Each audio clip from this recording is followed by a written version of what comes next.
एक नया दिन और अमेरिका की ओर से भारत की एक और नई तौहीन। कुल मिलाकर यही तो देन है कॉम्प्रोमाइज प्रधानमंत्री नरेंद्र मोदी की।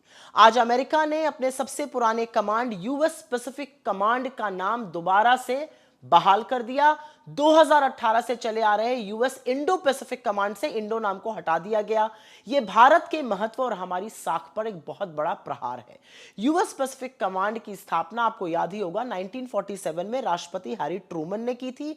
यह अमेरिका का सबसे पुराना और सबसे बड़ा कमांड था जो अमेरिका के पश्चिमी तट से लेकर भारत की पश्चिमी सीमा तक फैला हुआ था और इसमें 3,75,000 से ज्यादा कर्मी शामिल थे। मई 2018 में ट्रंप के पहले कार्यकाल में वहां के रक्षा सचिव जिम मैटिस ने बड़े गर्व के साथ इसे इंडो पैसिफिक कमांड नाम दिया था और उस वक्त कहा था कि हमें भारतीय महासागर, भारतीय सबकॉन्टिनेंट और खुद भारत की बढ़ती अहमियत को मानना ही होगा और इसीलिए मैं सुनिश्चित करना चाहता हूं कि यह कमांड का जो नाम है वो जमीनी हकीकत को दिखाए और इंडो नाम ऐड हुआ था।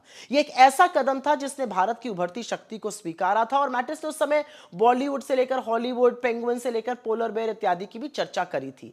यह क्वाड के पुनरुत्थान के लिए भी एक कदम था जिसमें अमेरिका, भारत, जापान, ऑस्ट्रेलिया वगैरह शामिल हैं और इसमें बहुत सारी जॉइंट एक्सरसाइजेज होती थी। अब 8 साल बाद उसी राष्ट्रपति ट्रंप के शासनकाल में इंडो शब्द को हटा दिया गया है। भारत का नाम हटाने में अमेरिका ने एक संदेश दिया है कि अमेरिका के लिए अब हमारी वो अहमियत नहीं रही।